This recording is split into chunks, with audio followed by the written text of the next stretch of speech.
కాబట్టి దూరంగా ఉన్న వాళ్ళు అందరూ వచ్చి కుర్చీలలో ఆసీనులు కావాల్సిందిగా విజ్ఞప్తి చేస్తాం. మన ఈ తయారు చేయాలని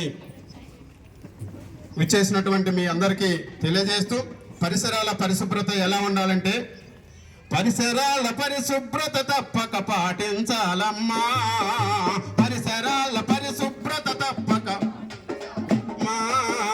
పరిసరాల పరిశుభ్రత తప్పక పాటించాలమ్మా, పరిసరాల పరిశుభ్రత తప్పక.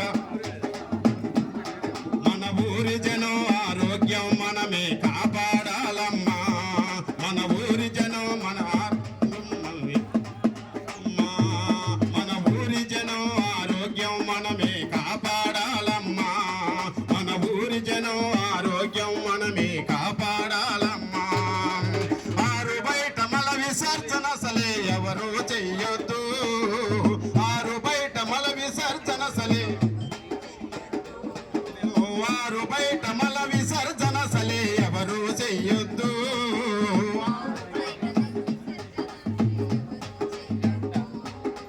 మంచిగా ఉండే పరిసరాలను మలినం చెయ్యొద్దు,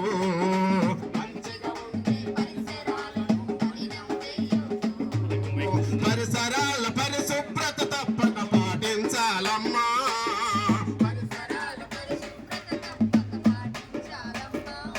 మన ఊరి జనం ఆరోగ్యం మనమే కాపాడాలమ్మా, మన ఊరి జనం ఆరోగ్యం మనమే కాపాడాలమ్మా. పరిసరాల పరిశుభ్రత తప్పక పాటించాలి.